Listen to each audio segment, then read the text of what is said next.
And now, Raw and SmackDown present Wrestlemania. Gods, so shut it up. You keep on talking. 3, 2, 1, let's go! WrestleMania 19 Fog Wrestling. Let's do this. I'm a crack addict. I'm a crack addict. We're wrestling addicts and we're here to review one of, no doubt about it, the best WrestleManias of all time. Just looking at this card, how could it fail? An absolute stacked card. I mean, what more could you want? Main event, you got two legitimate wrestlers in Kurt Angle and Brock Lesnar. You've got the two biggest stars, in my opinion, that we've seen in recent times, in this era, and arguably of all time, in Rock and Austin meeting for a third time at WrestleMania. You have two of the greatest in-ring performers of all time, Shawn Michaels and Chris Jericho, putting on a classic. Alright, you Triple H and his big nose holding down Booker T, but then you also had the two guys responsible for WrestleMania even being here in the first place. And you can argue who was more important, but Hulk Hogan, Mr. McMahon, what more do you need? What more do you need? It was epic, man. McMahon then just McMahon and Hogan, right? Yeah, they couldn't work hee-haw, but it was fantastic. Has McMahon had a bad match? And riddle me that. Well, the one what was that one? What was the one he did with... Right, his first few weren't great. I'll accept that. No, I'm talking about the last one there with the ball and... No, not Reigns. Austin Theory. Aye, that one. McAfee. That one. Right. Well, enough about that, right? We're here to talk about good wrestling. I don't want to talk about 2000. Football. Aye, let's talk about the good stuff. 2003, we are in the Safeco Field Arena, Seattle, Washington, and we're starting the show with none other than Rey Mysterio and Matt Hardy, Cruiserweight Championship on the line. Now, they did kick off the show with King and JR, and then they basically introduced us to Michael Cole and Taz. Was that a coincidence? I think not. I think McMahon knows it's WrestleMania, and how you kick off a show, I think that first initial 30 seconds, first minute, that's massive. And for me, McMahon knew that the right team to introduce the beginning of the show was the Raw team and not the SmackDown team. Absolutely. I think the Raw team should have ended the show, but then you've got to look at the matches and how do you place it. I also think JR should call Hogan and McMahon. Yeah, I mean, it's massive, but then again, it's a slap in the face to Taz and Michael Cole if you don't. But it's JR, isn't it? No, I get what you're saying, but I mean, one of the many things that Mania X7 might have over this. I like the brand split, okay, so therefore I'm not going to advocate JR just to magically appear in a SmackDown match, so I like the brand split. Anyway, Rey Mysterio, Matt Hardy, really enjoyed this match. Good opener. Matt Hardy, in the end, manages to kick out of the West Coast Pop. We had Rey Mysterio kicking out of a side effect. Rey Mysterio managed to get his foot on the ropes after a twist of fate.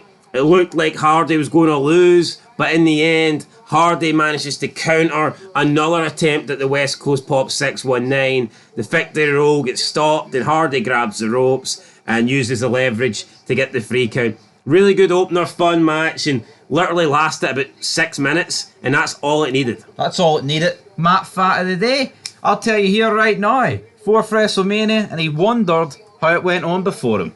I love these wee Matt Hardy Mattitude facts. Brilliant. Absolutely. But then a limousine appears. You're thinking, right, this is probably going to be McMahon. This could be The Rock. This could be someone else. It's actually the Miller Lite Catfight Girls. And they walk out, they're arguing. Hulk Hogan, Vince McMahon, and it's like I get it, they're saying the full name, but it's so forced, isn't it? It's like, right, these are your lines, say it. Hulk Hogan. Vince McMahon. Hulk Hogan. Hogan. Vince McMahon. Look, not going to complain. The catfight girls are here. Hot chicks. Jerry the King Lawler. His heart rate is just about to go through the roof. Do you know your heart rate is 220 minus your age? And if you're over it, you're humped. So I wonder what Jerry Lawler's is at this. Do you think that's why Jerry Lawler likes them young, so it keeps his heart rate down? Or does the age of your partner have nothing to do with it? That's got nothing to do with it. Oh well, I was trying to defend Jerry the King Lawler, but I guess not. Anyway, can we defend this? Because it's Sunday Night Heat. We get a recap. Big man, the big boy, Nathan Jones. He's lying unconscious on the floor. So pretty much the FBI lured Nathan Jones into a bathroom, and Big Show and A-Train pumped him in the bathroom. Well, we don't know what they actually did, but he's there. He's dead. He's on the floor, planked out. See, when the FBI and Nunzio are taking part in battering you on Sunday Night Heat, they get you out of a match on Mania. The faith in the company must have in you is not very high. Yeah, like what has happened to Nathan Jones on SmackDown? He had his debut match in a locker room behind closed doors because he sucks that much, and then he gets attacked on Heat off camera because I guess they don't want him to share the ring with Undertaker. And can I blame them? No, but it's like, why even go this direction? Why give Undertaker this? I feel bad for Taker, man. You know what? He's probably thinking, I've enjoyed this run since staying on. I was the Undisputed Champion, but Jesus Christ, maybe I should have retired at Mania 17 because this Mania run wasn't it. It wasn't it, but he got Limp Bizkit. Keep on rolling. Taker's highlight of the night because it certainly wasn't grappling with the Big Show and the A-Train. No, absolutely wasn't. But yeah, this was great. Taker comes down with the American flag, gets in the ring, he screams, "Come on, you motherfuckers!" And then, you know what? I actually don't think this match is that bad. It's not, but the crowd was into it. I actually think this is probably one of the hotter the crowd was for a few of the good matches. It's just not what I want to see, though. No, it's not what you want to see. To me, it's wasting Taker. Like, Taker's an icon, and he deserves a better match on the card than this. No, there was a vignette. It wasn't actually on the network showing, but there was a vignette the night of Mania. They showed that Goldberg was going to be debuting on Raw. Could they not have brought Goldberg in a month earlier? You could have got Goldberg Taker. Like, you really could have. How great would that have been? Like, we got it in 2018, but then again, if that happens, does that mean Taker streaks at the window? Well, that is the only problem, but yeah, and you don't really do screw finishes at Mania. It's a tough one, but this one, it wasn't as tough as watch as it could have been. I mean, Taker wins eventually. I mean, obviously, it's the Mania streak. It wasn't going to end. Nathan Jones comes down. Yeah, but you know what? Back then, it didn't feel like a big deal. Yeah, Michael Cole brought it up, but see, in later years, Taker's Mania streak almost felt like a World Championship match at WrestleMania, didn't it? Felt like another title match, whereas back then, it was just like a wee trivia. Oh, Undertaker's never lost. No, Nathan Jones, though. Yeah, it was a pretty good spin kick, apart from the fact that it was about 4 meters away from Big Show's jaw, but it's what it is. Now, I don't know, it's the camera angle, you couldn't really see, and I think they filmed it that way. Yeah. They filmed it from behind, and not in the ring. Undertaker, though, is 11-0 at WrestleMania. He grabs the American flag, and the commentators actually pointed out during commentary that his nephew was fighting in Iraq. Also, JR at the start of the show was screaming at the top of his lungs, "Get these bastards and get back!" Take them out quick! Don't go in not an Iron Man match. You get the job done quick and come back and watch WrestleMania. Fantastic. No, I mean, come on. How great is that? Absolutely fantastic. Gotta love it. JR, the patriotism flowing through JR's veins. Top-notch stuff. Absolutely, but then the Miller Lite catfight girls, they bump into Tori Wilson and Stacy Keibler. These two then get into a bit of a beef here because they're like, McMahon, Hogan, McMahon, Hogan. It's like, alright, what are we doing here? Like, come on.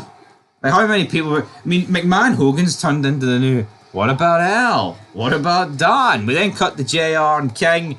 They're all getting very excited here. JR... kick some ass and come home early. Repeats his earlier message. We then get the Women's Championship match. Trish Stratus, Jazz, Victoria. A good match. One of the best women's matches I think we've seen up to this point. Great triple threat. No complaints. Went longer than the opening match. Didn't go longer than the Taker match. But I mean, really good. Close, near falls. I mean, felt like either woman could win. All three women came close. You had big moves as well. I think this is probably the best women's match we've had up to this point. What, in the history of WWE? I'd say so, aye. Name me a better one. Probably hard to think of one, to be honest. Well, off the top of my head, I can't really think of it, but I mean, you get Richards involved. I mean, yeah, I think Victoria and Trish have had some good singles matches, but for me, this I think that's tops. I think Molly Holly and Trish had a decent match, but for me, I think this is the best women's match we've seen. The chick kick wasn't that good though. No, it wasn't, but it was like a alternative one, wasn't it, really, where she caught her kind of coming off the ropes. I mean, I think the only downside was that JR didn't call the finisher. So therefore, it just seemed a bit underwhelming that Trish won with a kick. It's just a diff. It is what it is. See if Shawn Michaels hits you with a kick and the commentator calls it super kick and not Sweet Chin Music. It's going to have an effect. It's going to be not as good. No, it's going to have an effect. But then we have The Rock backstage after this match, and that's an immediate plus point. Dwayne is in the house. Jonathan Coachman's there. And The Rock, he kind of drops the, he has a bit of silliness at the beginning. He's like, here, oh, you're calling me a seller. I want to make millions. I want to make movies. Instead of sitting here in front of you jabronis. How great, though, for Dwayne. He says, though, tonight is the night. I'm going to fulfill my destiny. I've done it all. I'm going to beat Austin 1, 2, 3. This is the Holy Grail. It consumes him. It eats me alive. Every good movie series has Act 1, Act 2. This is Act 3. Everybody remembers the third act. He got very serious, so he's like, this is the grand finale, the climax. This is the last chapter of the greatest rivalry in this industry has ever seen. Stone Cold Steve Austin goes on with the jabroni bean pie, not afraid to sweat, not afraid to bleed, yada yada yada with a rock. Takes off his glasses. Finally. The Rock absolutely sells this match. He gets you to believe, if you didn't already, that this is the greatest rivalry in wrestling history. Don't worry, we're already believing, but just in case you weren't, The Rock's going to convince you. He is going to convince us, but I think The Rock had to win this match, but we'll get into that later on. It was tag team titles time, and this match... Honestly, I would say my least favourite match of the night. Possibly, maybe, yes. It's up there, yes. I'm going to go with it. We had Rhino in the end, hitting Gores. Team Angle steal a win. Basically steal a win. And, it was alright. Like, it wasn't bad. I didn't really have much interest coming into it. We've seen so many of these guys interact. It's like, I think the best about this match, what it could have been, was probably like Guerrero and Benoit, but I've seen that a million times. Do you not think this is just like a watered down, crapper version of the SmackDown 6? Well, of course it is, because you've got no Edge, you've got no Reign, you've got no Kurt. So, and dare I say, you would argue they are the three best members of the SmackDown 6. And they've been replaced with Charlie Haas, Benjamin and Rhino. I like Rhino. Rhino actually had something different, so I'll give him praise. Yeah, it is what it is. Like, for me, we've seen... Well, it wasn't as good as the Survivor Series match. Absolutely not. So, no. But, I'll tell you what was as good as any match... Chris Jericho against Shawn Michaels. When you're called to showstopper, right, you kind of have to deliver. You kind of have to stop shows and earn your name. And that's what Michaels does. To me, this is a fantastic match. I know Jericho doesn't like the term botch, right? But I don't think there was one fuck up. I think everything was seamless in this match. I'm trying to debate whether this is the best match so far of 2003, or does that belong to Kurt Angle and Benoit at the Rumble? But I think it's definitely between one of these two. Benoit Guerrero, more of a technical wrestling style. I think Jericho, Michaels, just more of a flashier kind of entertaining story-esque match. But both matches fantastic. And you look at, and it wasn't... what I loved about this... This is when you had great wrestling matches that didn't need to spam finishers. Michaels hit Sweet Chin Music once. And that is it. But you've just got so many great spots. Like Michaels, doing all those iconic moments. But remember back in the day when matches were great and they didn't need to hit like 4 finishers? No, I know. But you've got just some great counters, Matt. It was just perfectly paced. Like, I do not have a bad... Nobody hits a better moonsault than Shawn Michaels. No. And it was just... And what I liked about it is the fact he beat him with a roll-up. He outsmarted him. Jericho was getting too big for his boots. 1, 2, 3. Shawn Michaels is the correct winner. He goes to handshake him. He does the hug, boot in the balls. Yeah, Jericho leaves Michaels laying down in the middle of the ring. Jericho not happy that he lost. But honestly, great match. Fantastic. Watching it back... I didn't know if it was going to hold up to the expectations that we were, hoping it would have. But yeah, nah, for me, definitely one of the best matches of 2003. Again, Two guys that know what they're doing. only match that I've seen in this year that comes close to this would be Angle Benoit. So fantastic. Yeah. Oh, absolutely. And then we move on. Yeah, we do move on. And you know what, man? I know it necessarily didn't need it, but I just feel like this could have been so much better if Michaels was actually in a championship run, and this was for the belt. Oh, aye. But then again, how far down the card does that demote Triple H Booker T? Because the only thing that match had was the world title. But honestly, I think if Triple H Booker T in on this card and you promote the belt to this match, I think it elevates the card. Anyway, Sylvain Grenier is walking backstage. He knocks on the door of Mr. McMahon and enters. Did this really need to get shown? I mean, I get why it was shown, but I think just to show you that Hogan was up against it and the screw job was on. Absolutely. Limp Bizkit then come out to perform Crack Addict. Tony Chimmel's 54,097 people. Yeah, so they obviously did Rolling for The Undertaker, then they did Crack Addict here. Great stuff. Like Limp Bizkit, big fan of Limp Bizkit, and enjoyed the performance here. So, aye, brilliant. We then move on to the WrestleMania cat fight. So we have the two girls. Then Stacey Keibler comes out. She says, we're going to make this a triple threat match. Then Tori comes out. It becomes a fatal four-way. We get hot women hitting each other with pillows. They're pulling off each other's clothes. And then they pull off Coach's pants. And he's left in his underwear. And he gets rolled over into a schoolboy, and there's an imaginary count, and I guess the four women defeat Coachman here in a match that wasn't a match, but it was just a fun wee segment. See the people that agree about this, right? It doesn't make any storyline sense. They have done a better job at building this up than any of these Forbidden Door fucking matches. Me, you, CW, me, you, Forbidden Door. Yo, why do people get so upset about that? This is obviously just something to try and break up the show. It's a segment. It's a segment. They've got the the Catfight Miller girls, right? I don't know who the fuck they are, but obviously they're a big deal in 2003. They get them in.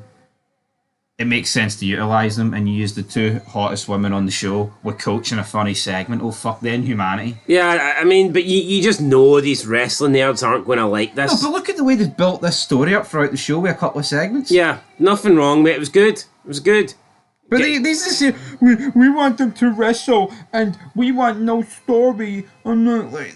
Yo, this is a better story than anything in 2024. Honestly, you know what? I think it's good that they had the McMahon Grenier thing. They had Tony Chimmel announce the attendance. Then they had the Limp Bizkit performance. Then they had this. Because honestly, see, who wanted to follow Michaels and Chris Jericho directly? No one. Absolutely nobody. So the best thing you could do was have a break before the next match. Which was Triple H against Booker T. So immediately, 10 minutes after, half an hour after, they couldn't follow it. No, they couldn't. Look, was it a horrible match? No. But, I mean, it's WrestleMania. I'm expecting greatness, and as for me, it wasn't great. Booker T tells Triple H, your punk ass is in trouble, but one pedigree, and about 45 seconds later, it's Triple H crawling into the cover, getting the 1, 2, 3. We did have Booker T pulling off his Houston spin over leg drop off the top rope, landing right on Triple H's head. That was pretty good. Triple H pulled out an Indian deathlock in the match as well. His unique version of I guess it's his kind of version of a figure four. And Booker T, his leg gave out, he dropped to one knee, put him into position for the pedigree. Triple H hits it. Triple H gets the win. I thought Booker T looked weak in this. I mean, I get what they're going for. Even if this happened after Booker T had maybe kicked out a one pedigree, I could accept it. But the fact that he got hit with a pedigree and then it took Triple H about half a minute to get into the cover and he still lost, I thought it says 23 seconds. It fell about 23 years. I mean, I don't get this match. It's like the match could never have been good. Like I'm all for. I think it could have been good. Like, but I'm all for finishers finishing a match. But this is a world championship. This is WrestleMania. I think Booker T should be kicking out of one pet, especially if it's taking that Do you long not to think, cover. though, for this match to be elevated to the next level, it needs Booker T to beat Triple H? But it's not. It wasn't even a hook of the leg. It was literally an arm across. It was this has been a 45-minute Hell in a Cell. We're both bleeding. I've hit a move, opinion. He literally just got the arm across him, Yeah. and that was it. Mental. Anyway, Triple H wins, and you know all that controversial stuff that, in my opinion, wasn't so controversial in the build-up. But when you look at this, you can't help but think, here, was there some sort of vendetta? Was Triple H trying to bury this guy? Yeah. A weird WWE shop promo aired, right? And it was all footage from 2005. Now, obviously, there was no time traveling in 2003, so they didn't literally show stuff for 2 years in the present, or in the future, sorry. But I mean, why would the network edit this? Why would they do that? Why would the network purposely edit a 2005 clip into 2003?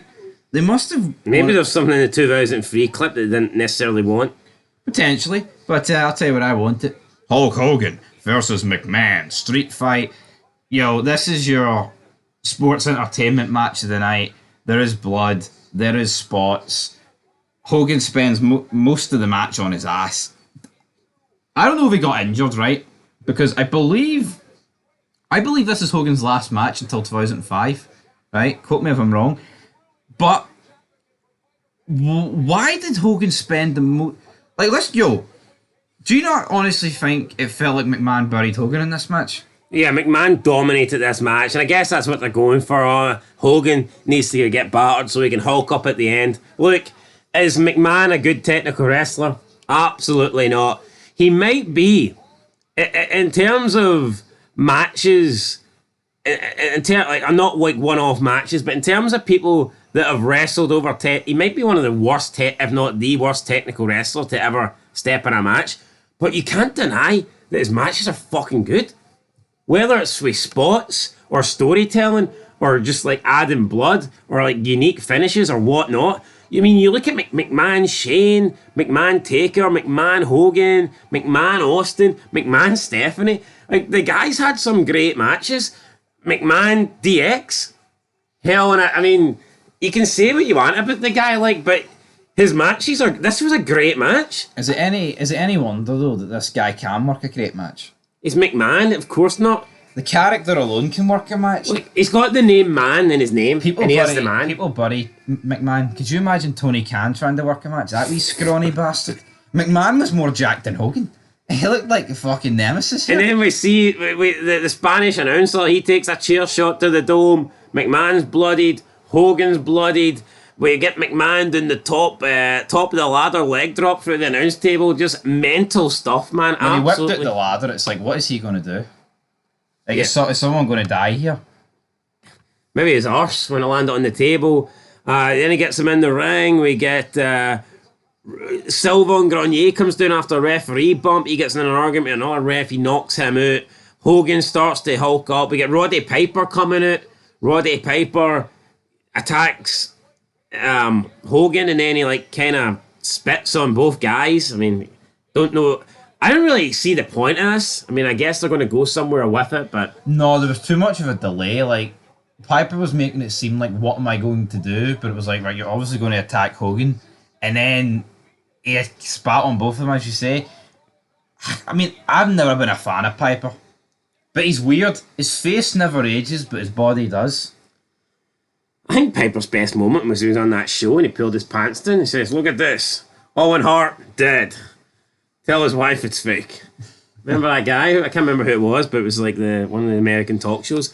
Anyway, we get back to it. Hogan hulks up. McMahon's got no answers for the Hulkster. Hogan batters Grenier. Hogan batters McMahon. Hits 3 leg drops. Gets the pin. Leaves McMahon laying. Celebrates. Shane comes down to check on his father, and Hulk Hogan allows him in. Shane looks at McMahon, and Vince McMahon's just been laying there the entire time, See flat the on his back. where Hogan's on his back, which was most of the match, but and McMahon goes and gets the lead pipe. Oh, aye, and you just see his head pop up. Pissing out his forehead. That's a meme though, isn't it? Like that's just great. You just see his head slowly rise above the ring apron. He's got that evil smile on his face. Fantastic. McMahon's. But see, that's a spot that makes a match. Only McMahon's got that. Well, not only McMahon, but that's one of the things McMahon brings.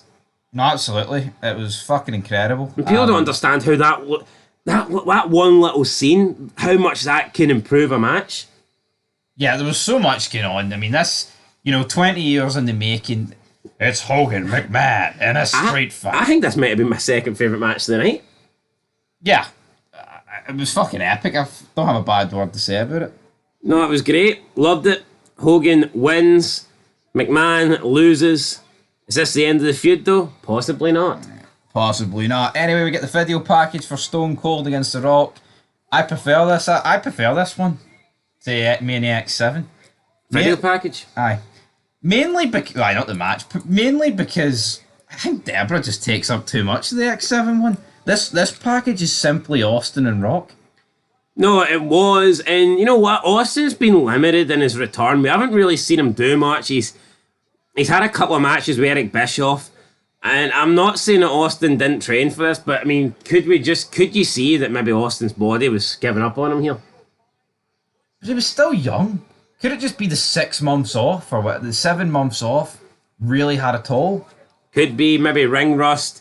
But I mean, I think it did look like maybe Austin had maybe lost a little step. Rock, I think, dominated most of the match. But I think that's what they were going for. I think, obviously they didn't announce it as a retirement match, but see, like, rewatching this, you can quite clearly tell that Austin's done and they are putting over The Rock to the fucking moon. Because see, for like the last 10 minutes... Who's going to leave? Aye. No, but see, like, in the last 8 minutes of this match, I think Austin, like, counters a rock bottom, but then it goes into another rock bottom.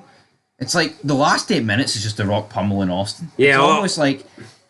The last 8 minutes almost counts as 2 wins compared to Austin's other 2 wins. Yeah, I think he levelled it up at the scoreboard. It's like a 10-8 round, so to speak, in boxing terms. But no, Austin was like, he kept kicking. But I see towards the end of the match, you didn't feel like it was... Oh, Austin could still win this. You felt like... How many rock bottoms is it going to take to defeat Yeah, Austin? you just felt like, how much longer can Austin hang on? And when Rock hits the third rock bottom, it did feel like Austin's fate was sealed, and it was like, goodbye, old Yeller. Even though he wasn't I'm not saying that he was fucking I think it would have made it better if they made it a retirement match. Yeah, like one of us has got to go. Aye. But then again, Austin didn't. I don't think Austin knew this was 100% his retirement match at the time, so... And that is the problem, folks. After the match, though, never say never. Never say never. But I think you could clearly feel that it was the end. Rock and Austin... I mean, it was a good match. Was it not as good as 17? Was it as good as 15? I'd need to rewatch 15. But it was good. It's just... I expected it to be better. I'm not going to lie, I did expect it to be better. It's hard for to put on 3 matches with the same guy at Mania and make it work. Yeah. I think they did. Yeah, because you kind of have to go for different matches. But The Rock, he gets down beside Austin. I think they've spoke about this on the podcast. So I love you, man. And all this, Yeah, it's like The Rock here, obviously emotional and showing gratitude to Austin putting him over. He keep pushing fucking Hebner. Why does Hebner keep coming over? Yeah, no, like maybe The Rock and Austin just want to share a genuine moment. And you know what, right? We always talk about people breaking kayfabe, but if Rock and Austin want to break kayfabe at the end of their trilogy, end of their feud, then fucking go ahead. Yeah, but you know what I mean? They've earned it. But for all we know here, it looks like The Rock's trash talking him, so I've no issue. I don't think this is breaking kayfabe. No, it's not. It's not like he's grabbing a mic and letting everybody know. I love this man. You know what I mean? So, anyway, I loved it, but I think it's just because of who's in it. I just had higher expectations. Not taking anything away from the match, fantastic. Yeah, and also what you've got to bear in mind, which you need to properly address here, Austin was actually in the hospital the day of this. He'd passed out, and he was like seriously unwell. So probably... Yeah, I think I remember Austin saying he felt like he had to do this match for The Rock. So just to read this out, he says, Austin was drinking energy drinks and wound up overdoing it, leading him to spend the night in a Seattle hospital the night before the show. Against the doctor's advice, he checked himself out and went to Sacrificial Field to do this match and end his career in a big way. How he was able to get through this match, when you see on his face how much pain he was actually in, was incredible. This was a phenomenal match. Yeah, and I mean... Sin Cara would have just lay in bed for a week. Yeah, I mean, he checked himself Sí, out. senor. But see, that That's the difference, though. That's what I was Austin was never going to do that. No, Austin it's was. one thing walking out of a King of the Ring qualifier on Raw that hadn't really been announced. Yeah, but not even letting The Rock down. You think Austin's going to let McMahon down? Aye. You know what I mean? But letting himself down. And the letting fans. I mean, everything it wasn't going to happen. Yeah. And I think you could tell there was something up, but I read it more as like, this is the last match. He's feeling emotional rather than he's fucked. And who thought in 20 years' time he'd be having another one? Exactly. But The Rock wins. Correct decision. Yeah, maybe there's still time in 2026 for Lex Luger to have another match. Yeah. Yeah, well, maybe not. Lex Luger's in a wheelchair, but as WrestleFew puts it, you're watching Dwayne Johnson speaking with Steve Williams, his friend. It's a beautiful and real moment. What a match. Yeah, great match. Loved it. For me, it's up. I mean, I think it was up there with the Hogan. I think there was 4 standout matches on this show. Yes. But it wasn't the last 4. It was the last 3 and the one in the middle. Sorry, Triple H. Right, main event time. Kurt Angle, Brock Lesnar. You know what you're getting here. 2 great wrestlers going at it. Angle, Brock worked a really good match. You get your suplexes. You get your technical style wrestling. It is what it is. I don't think technical wrestling matches will suit being the main event. Just my opinion. I think Austin Rock would have made a better main event here. If Austin was retiring, it would have been the main event. If they knew and they properly went with it absolutely But I get it, they like the face to win, and I guess The Rock's the heel and Brock Lesnar's the face. Angle gets the Angle slam, Angle's got the ankle lock, Brock manages to counter, hits an F5, Angle kicks out, Brock hits another F5, doesn't go for the cover, goes to the top rope. We're thinking, what the hell is Brock doing here? You're thinking, even if he's going for something where he can like generate a lot of distance, if he's like doing a dive and elbow drop, he's going to struggle to reach Angle because Angle's quite far across the ring here. Then Brock does a fucking reverse 450 shooting star press. Like, what was this? And I tell you what, very lucky he didn't die. I believe Angle said on a podcast or in an interview he thought Brock was dead. Yes. I mean, he lands face first. There's blood coming out his nose. He's fucked. He doesn't know where he is. We're talking maybe percentages here and angles, like 45 degrees another way and Brock's done. Aye. But I tell you what, I think this match, I'm not saying it needed this, but I couldn't imagine this match, this Mania without this moment. Yeah, I know, it was a big moment, but it felt, I think this moment ruined the match. Not necessarily, it made the match, it was obviously a massive moment, but it felt like they just took it to a finish straight away. I don't know what the finish was, but pretty much after this, Brock gets up and Angle helps him up, then Brock hits an F5 and wins. Aye, but to me, it seems like the end of the match pretty abruptly because, and that's fair enough because Brock's just landed on his head. yeah. But do you know, like, I don't know if this move lands perfectly. Does the match continue on a little bit? Do you not think the finish felt rushed? Yeah, but what I would say is, right, it did feel a bit rushed, but it's getting labelled as a botch, it's an infamous botch. I think, if you're going to botch, I think it's one of the best botches ever. Aye. See, apart from Cena and Batista when they eliminated each other for the Rumble, because I thought that was just perfect. Like, he botches, but he doesn't connect with Angle. So, it was like, it's a tough one, right? I think it would have been even more perfect if Kurt won the match. It's like Brock went for it all and risked it, but Kurt came up, won. Imagine they changed. I don't think they had the balls though, did they, Kurt, to change the fucking finish here? No. Yeah, Brock, I'm going to beat you now. You just land on your head. But it's one of the most iconic moments in wrestling. This. Yeah, and then Brock obviously hits the third F5, gets the win, 1, 2, 3, and at the end of the match, Angle comes and shakes Brock's hand, and they embrace in the ring. Angle fucked up neck. He's going to be taking some time off. So, I mean, we've got what a roster we have here, but we know Angle's taking time off. We know Austin's pretty much done at this point. Could you argue The Rock is leaving in a month? Could you argue that the shooting star press would have ended the match if he connects with it, considering how special it is? Like, it's Brock doing it. I think Angle's kicking out of it. But here, that's just my opinion. But do you think the match is better I know you said this ruined it, but do you think this match is more memorable if he connects it, or is it better if he botches it, or what? No, I think the botch makes it more memorable. Yeah. But it is what it is. Look, we're getting to rating time here. People debate this Mania, 19 or 17.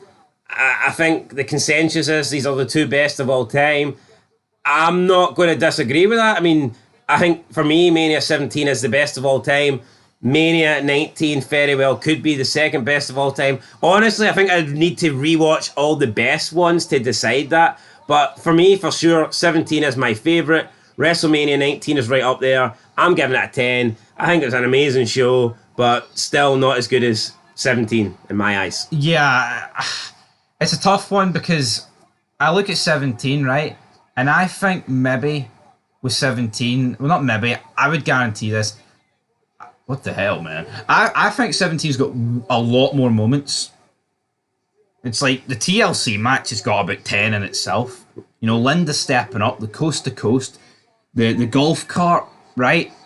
The golf cart in the hardcore match, right? Then you've got the main event. I mean, you've got the heel turn, you've got Austin just hitting the Rock with the chairs. I don't think this Mania's got a lot of moments. It does have a few moments, but I think it might edge Mania 17 in terms of outright wrestling matches, but then, yeah, it's a tough one. Yeah, I mean, I think there's a lot more matches on this card I didn't really care about, though.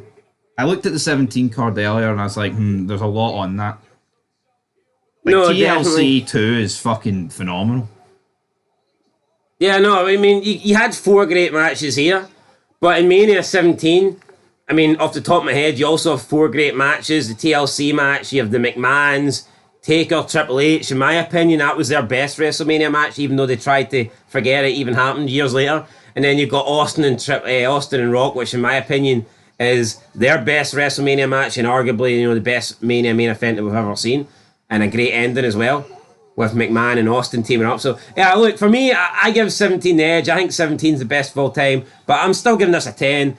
For me, it was a brilliant pay-per-view. Loved it, and it very well could be the second best Mania of all time, but for me, it's not number one. Yeah, I was thinking about giving it less than like a 9 to give it a 9.5. But you know what? I'm giving it a 10 because So, no, you have to give it a 10, man. I mean, so you can't say only one Mania is worthy of a 10. No, that's my logic behind it. It's like, I mean, how perfect does a show need to... No show's perfect. See, as great as 17's not perfect. No, nothing can be perfect. You can pick holes in anything if you truly want to.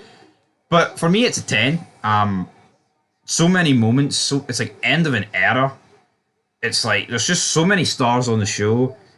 I mean, maybe you were lacking segments, but it's a 10 every day of the week. And that's what we're going to get. I mean, could 19 and 17 be the only 10 out of 10 WrestleManias? I mean, that might be a fair assumption to say.